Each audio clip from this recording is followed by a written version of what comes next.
शादी चली तो बिस्मिल्लाह, नहीं चली तो नो प्रॉब्लम। मलाला का कहना है कि जी मुझे समझ नहीं आता कि लोगों को शादी क्यों करनी पड़ती है। अगर आपको जिंदगी में एक साथी की जरूरत है तो इसके लिए शादी के कागजात पर दस्तखत क्यों करना पड़ता है? अच्छा, एक घने जंगल में दलदल के करीब बरसों से एक चूहा और मेंढक रहते थे। बातचीत के दौरान एक दिन मेंढक ने चूहे से कहा कि इस दलदल में मेरा खानदान सदियों से आबाद है और इसीलिए ये दलदल जो मुझे बाप दादा से मिली है ये मेरी विरासत है। चूहा उस बात पर कहने के चिढ़ गया। उसने कहा कि मेरा खानदान भी यहाँ सैकड़ों साल से आबाद है और मुझे भी ये जगह अपने बाप दादा से मिली और ये मेरी मिरास। अब ये सुनकर मेंढक गुस्से में आ गया और दोनों में तू में लड़ाई शुरू हो गई। बात इतनी बड़ी कि उनकी दोस्ती में फ़र्क आ गया और दोनों ने एक दूसरे से बात करना ही छोड़ दी। अब एक दिन क्या होता है कि चूहा मेंढक के पास से गुजरा तो मेंढक ने चूहे पर आवाज़ें कसना शुरू कर दी जो चूहे को बहुत बुरी लगी। उसके बाद चूहे ने ये किया कि वो घास में छुप कर बैठ जाता और जब मेंढक वहाँ से गुजरता तो उस पर हमला कर देता। आखिर तंग आकर एक दिन मेंढक ने कहा कि ए चूहे, तू चोरों की तरह क्या छुप छुप के हमला करता है? हिम्मत है तो सामने मैदान में आ ताकि खुलकर मुकाबला हो जाए, तुझे मेरी कुव्वत का पता चले। अच्छा, चूहे ने मेंढक का ये चैलेंज कबूल कर लिया और दूसरे दिन सुबह मुकाबले का वक्त मुकर्रर हुआ। मुकर्ररा वक्त पर एक तरफ से चूहा निकला, उसके हाथ में पौधे का एक लंबा सा तिनका था और दूसरी तरफ से मेंढक आगे बढ़ा, उसके हाथ में भी एक ऐसा ही तिनका था। दोनों ने एक दूसरे पर जोरदार हमला किया और दोनों एक दूसरे से लड़ने लगे। अब ये लड़ाई जारी थी कि दूर हवा में उड़ती हुई एक चील ने देखा कि एक चूहा और मेंढक आपस में लड़ रहे हैं। चील तेज़ी से उड़ती हुई नीचे आई और एक झपट्टे में दोनों पहलवानों को अपने तेज़ नोकीले पंजों में दबा कर ले गई। अब वहाँ ना चूहा रहा ना मेंढक, लेकिन दलदल अब भी मौजूद है।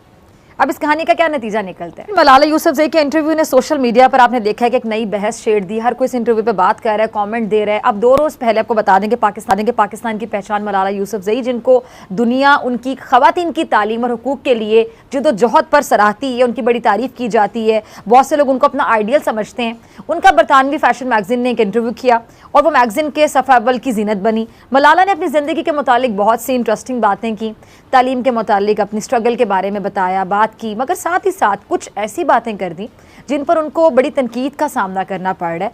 अच्छा, वो बात क्या थी जिस पे ज़्यादा तनकीद हो रही? मलाला का शादी के मुतालिक एक नज़रिया इस मुल्क के कल्चर और इस्लामी नज़रिए से मुताबिकत नहीं रखता। मलाला का कहना है कि जी मुझे समझ नहीं आता कि लोगों को शादी क्यों करनी पड़ती है।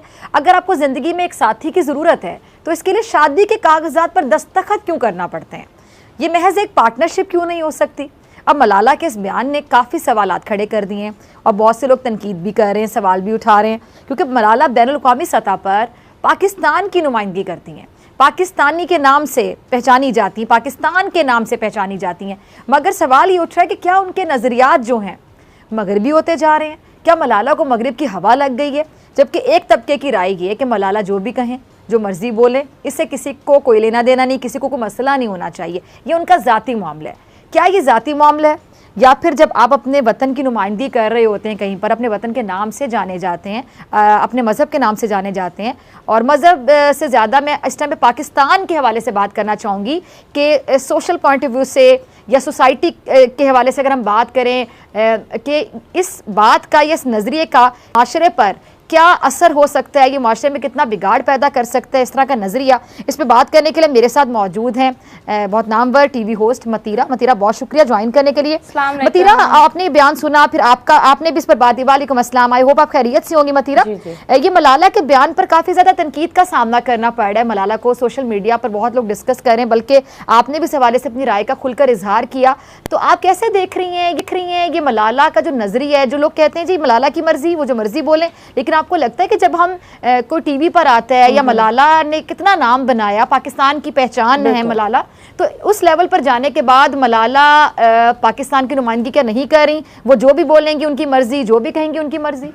आई थिंक बहुत सारी, जैसे हमारी जो यंग जनरेशन है ना, उनको फॉलो करती है, ठीक है। अब मलाला ही ये बोलेंगी दैट यू नो पार्टनरशिप करनी चाहिए, एंड इनडायरेक्टली बहुत ही ढके छुपे अल्फाज में जो मुझे ये लगता है that she is kind of promoting live in relationships, जो पहले वेस्टर्न कल्चर में भी नहीं था, अभी वो आ गया है। लेकिन अगर आप देख रहे हो जितने भी कैथलिक्स है, Christians they believe in marriage, even the Hindus believe in marriage. तो yes, marriage is a very strong thing जो हर इंसान की ज़िंदगी में होता है, और अगर यही इन चीज़ों को प्रमोट नहीं करेगी, हमारी यंग जनरेशन को ये दिखाएगी that marriage is like okay, तो आई डोंट थिंक सो ये इतना पॉजिटिव है।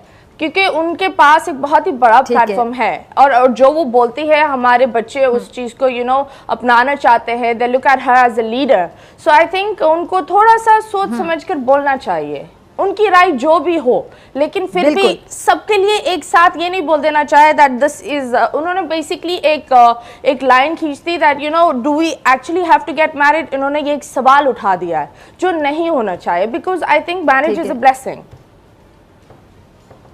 ठीक है, आपने बहुत प्यारी बात की। अच्छा मतीरा, एक चीज़ देखकर मुझे बड़ी हैरानी हो रही थी, बड़ी परेशानी हो रही थी कि बतौर मुआशरा पता नहीं हम कहाँ जा रहे हैं, कि आपने जब मलाला की इस बात पर आपने भी तनकीद की और आपने कहा कि नहीं ऐसा नहीं होना चाहिए, निकाह या शादी होनी चाहिए। आपने बड़ी प्यारी बात की, अपने तमाम मज़ाहिब को मेंशन किया कि सिर्फ इस्लाम में नहीं बाकी मज़ाहिब में भी शादी का कॉन्सेप्ट है, ये बहुत अच्छी बात है। लेकिन बहुत से लोग ये एक्सपेक्ट नहीं कर रहे थे कि मतीरा ये बात करेंगी, यानी आप लिबरल हैं, आपका इस तरह का एक इमेज है, तो लोगों को लगता है कि मतीरा ऐसी बात क्यों करेंगी। तो इस पर आप जरा, मैं चाहती हूँ कि नाज़रीन को आज जवाब दें कि लोग ऐसे क्यों एक्सपेक्ट करते हैं किसी से भी कि आप इस बारे में ये राय रखेंगे या वो राय रखेंगे। आई थिंक लोग ज्यादातर जज कर रहे होते हैं that she dresses like this, मैं इतनी मॉडर्न हूँ तो बिल्कुल ये चीजें मेरे लिए मैटर नहीं करती, लेकिन चंद चीजें बहुत सारे लोग के लिए मैटर करती है। जैसे मेरे बच्चा, I would really tell my kid to go for a nikah. और जिस तरह लोग बोलते हैं दैट निकाह इज अ सुन्नत एंड किसी के साथ एक रिलेशनशिप में अगर आपको प्यार है किसी से एंड यू वांट टू आगे अपनी जिंदगी आपको नजर आ रही है, तो आप एक हलाल तरीके से why don't you do it, because it is just a small thing, it's a blessing from God. तो आई थिंक काम में भी आपको ब्लेसिंग चाहिए होती है, हर चीज में आपको ब्लेसिंग चाहिए होती है, और नई जिंदगी किसी के साथ शुरू करने के लिए तो ऑफ कोर्स अल्लाह की ही ब्लेसिंग चाहिए होगी ना, दुनिया की तो नहीं। अच्छा मतीरा, आप पाकिस्तान से बाहर भी रही हैं, बाहर तो आपको पता है कॉन्सेप्ट है वहाँ पे कि वहाँ पर ये बॉयफ्रेंड गर्लफ्रेंड इकट्ठे रहते हैं, वहाँ पे शादी के बगैर भी आप इकट्ठे रह सकते हैं। लेकिन आज मेरे ख्याल से हम बहुत खुशकिस्मत हैं कि हम पाकिस्तान में रहते हैं, और कुछ इस्लामिक ममालिक ऐसे हैं जहाँ पर बाकायदा असूल है कि आप शादी के बगैर नहीं रह सकते, जो कि बहुत अच्छी बात है, बहुत अच्छी बात है।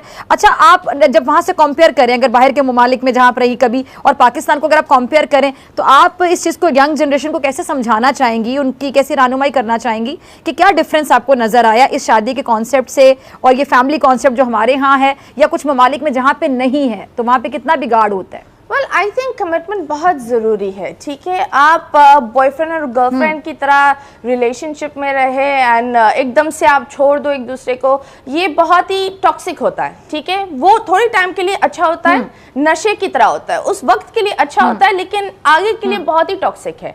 सो अगर आप एक निकाह या मैरिज या एक प्रॉपर कमिटमेंट के लिए जा रहे हो, तो एटलीस्ट आपको पता होता है दैट ये मेरी कमिटमेंट्स है, ये मुझे करना पड़ेगा, ये मेरी जिम्मेदारियां हैं और ये मेरी लिमिट है। और मैं ये नहीं बोल रही दैट बहुत सारे लोग बोलते हैं आई एम डिवोर्स, तो मैं इधर बैठकर क्यों इतना ज्यादा बोल रही हूँ। बात ये होती है दैट देखो, शादी हुई अच्छी बात है, अगर शादी नहीं चली एंड यू गेट डिवोर्स्ड तो नो प्रॉब्लम, तब भी आप दूसरी शादी कर सकते हो। So it's not a very big taboo नहीं बनाना चाहिए दैट एक इंसान को ये देखना चाहिए दैट टॉक्सिक रिलेशनशिप में रहकर क्या होता है। आजकल एक फोन में अगर आप देख रहे हैं इंस्टाग्राम पर रिलेशनशिप एक फिल्टर की तरह हो गई है, तो आज इसके साथ है, कल उसके साथ है, परसों उसके साथ है, खूबसूरती तो रहती नहीं है पूरी टाइम। ऑफ कोर्स एक टाइम आता है जहां आपको एंकर करना चाहिए लाइफ में, और वो एक अगर आप निकाह करते हो तो ये एक परफेक्ट टाइम होता है एक बच्चे को समझाने के लिए कि ये जिम्मेदारी है,